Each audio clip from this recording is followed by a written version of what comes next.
मैं आज इस फोरम पे अपनी पार्टी की तरफ से मुस्लिम लीग फंक्शनल और सदर पीर पगारा और सदरुद्दीन शाह की तरफ से मैं आप बिलावल साहब को मैं दावत देती हूं कि आप सिंध से महंगाई मार्च शुरू करें, हम आपके साथ हैं। और मैं अपने एमक्यूएम के भाइयों को भी कहती हूं कि वो वहां से यहां आए थे ना कि महंगाई है, तो ये वक्त है अपनी महाजर कौम के सारी गिले दूर करने का कि तब भी आप लोगों के साथ थे महंगाई के लिए और आज भी इस हुकूमत को लात मारी है इस महंगाई की वजह से। लेकिन हम यहां पर बैठ के सिर्फ बातें करेंगे।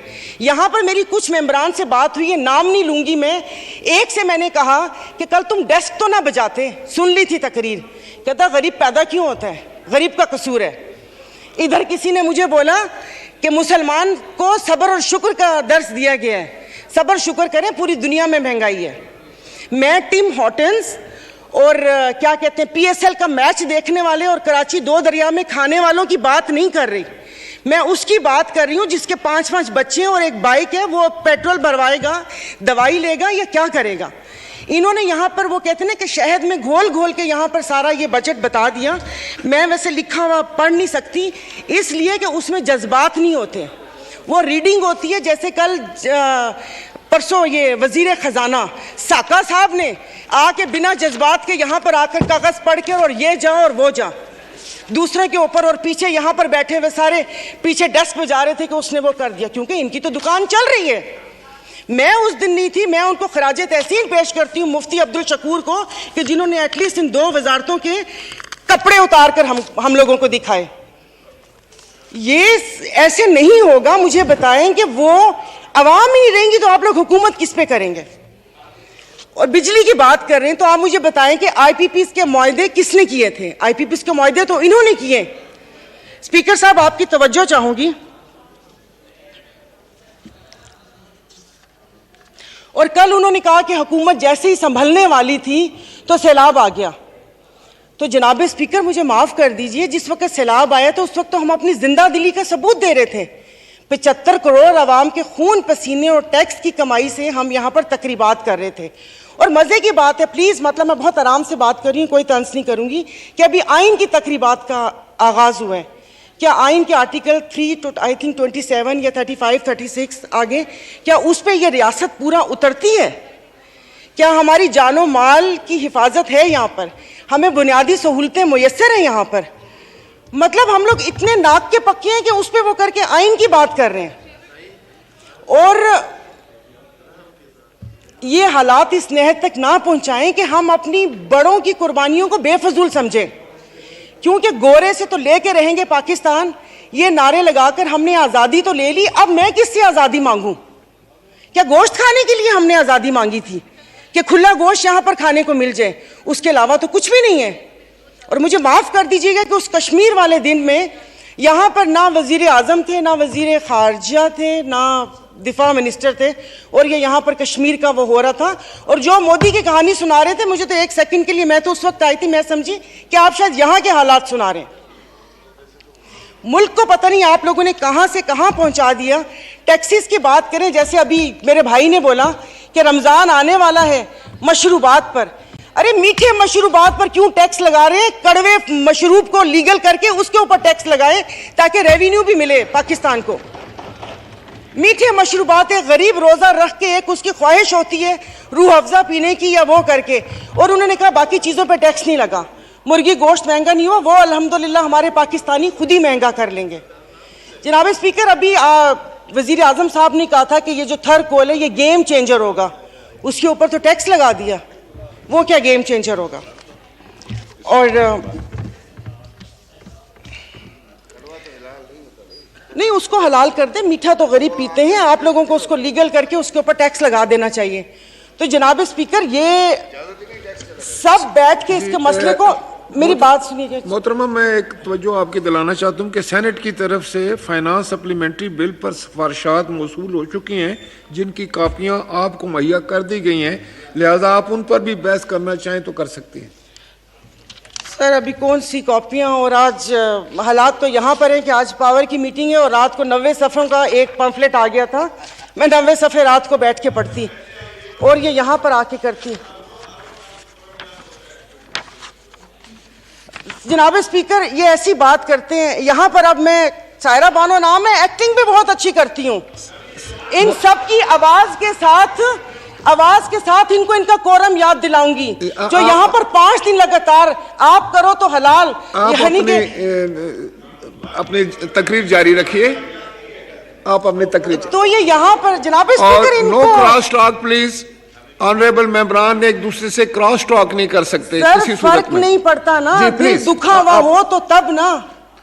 मैं आपको अपना से शेदादपुर में 2 हफ्ते पहले 1 हफ्ते में 4 खुदकुशी हुई है, और मैं इस ऐवान के सामने कहती हूँ कि ठीक है मेरे हस्बैंड वेल ऑफ हैं, बट मैं एक मिडिल क्लास फैमिली से हूँ।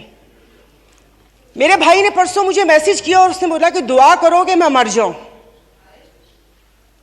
और वो सिर्फ एक मेरा भाई नहीं है, मैं पूरे अपने जो भाई जिनका राब्ता मुझसे नहीं है, मैं उनकी मैं बात कर रही हूं। जनाब स्पीकर, कल मैं गई थी, वो जिस बंदे ने 4 टमाटर और 4 आलू लेकर 400 उसके पास नहीं थे, उसने पर्स निकाला, मैं शर्म से गड़ के मर गई। 272 लीटर पेट्रोल आप लोगों ने मुश्किल करनी है तो आप V8 और बड़ी बड़ी ग्रैंड क्रूजर को 500 लीटर पेट्रोल देना। गरीब को आप नहीं वो करें। दवाइयां तो वो दवाई नहीं मिलती। सरकारी अस्पताल का आपने हाल देख लिया। मैं प्लीज आप मार दें, आप प्लीज मार दें। ये मेरी बहन पीछे बैठी हो तो पीछे ही बैठी रहो, अगली दफा की टिकट नहीं मिलेगी अगर ज्यादा चुटचुटी तो। ऑनरेबल स्पीकर, मतलब इनके दिमाग मिली नहीं उन लोगों से, इनके भूसा भरा हुआ दिमाग में। ऑनरेबल मेंबर, आप मुझे एड्रेस करें।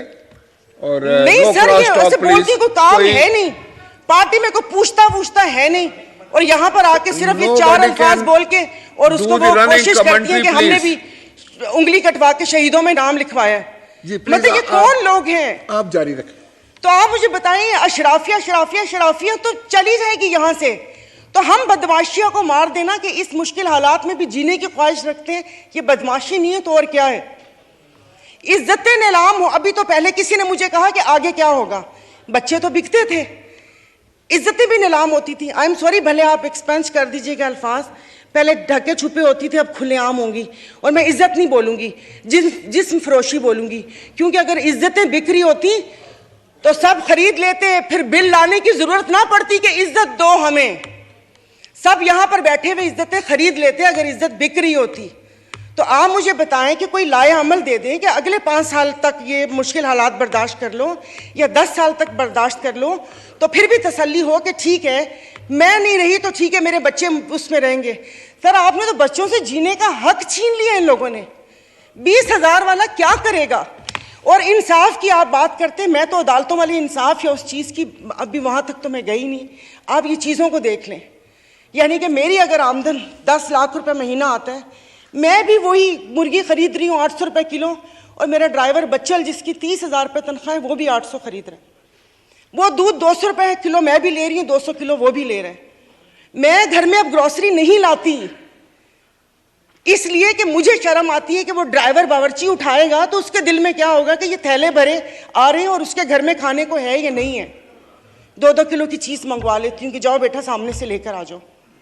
तो आप मुझे बताएं, मतलब थोड़ा सा जीने का हक दे दे, खुदा पाक को जाके जवाब देना। यहाँ पर आप आयतें पढ़ाते हैं, आयतें पर्दा कर चुकी हैं, आयतें पर्दा कर चुकी हैं। अभी ये कहते हैं वो तकरीर ना, ये इनको शर्म नहीं आती, रात के अंधेरे में पेट्रोल का पंप गिराते हैं, तो वो भी जरूर रात के अंधेरे में पेट्रोल का पंप गिराते हैं।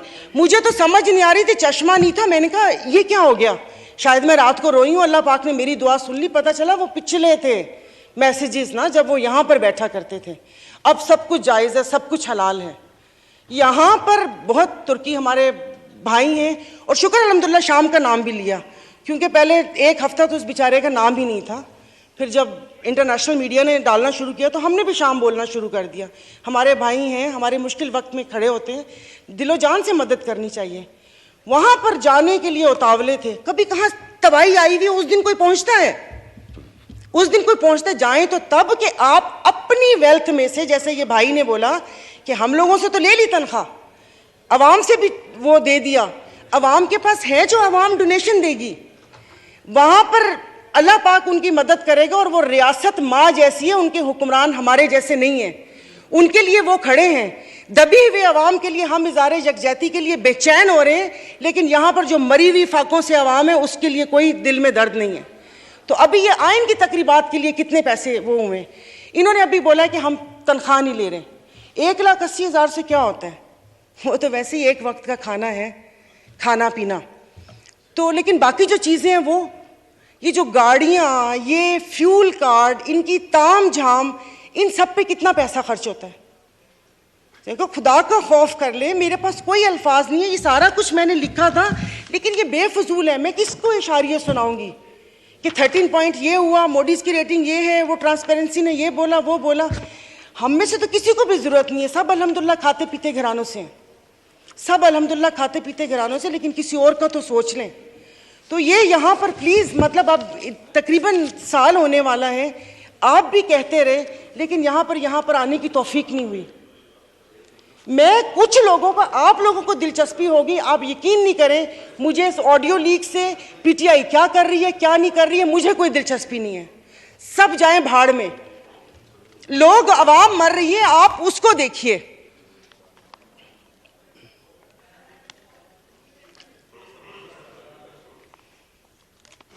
तो खुद ही कह लेते इनसे सिफारिश क्यों करवाएं। मोहतरमा कंक्लूड कीजिए, वाइंड अप कर ले। तो मैं वाइंड अप ही कर रही हूँ। मेरे पास तो कोई ज़ाहिर है वो इतने ना इशारिये हैं, ना मैंने मुआशियात इतनी पढ़ी हुई है। कॉलेज नहीं था वो, ऐसे ही वो कॉलेज था, साइंस कॉलेज नहीं था, आर्ट्स कॉलेज था, समझ भी नहीं आती थी। मुआशियात एग्ज़ाम था, 30 नंबर थे, 3 ग्रेस मार्क मिले थे, 33 नंबर हैं मुआशियात के।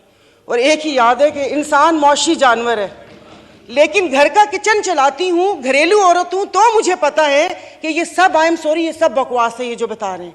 इससे ये होगा, इससे वो होगा, इससे ये होगा, इससे वो होगा। जिस वक्त खाना बनाने या किचन में खड़े ना, उस वक्त आटे दाल का भाव पता चलता है। शुक्रिया, बहुत मेहरबानी।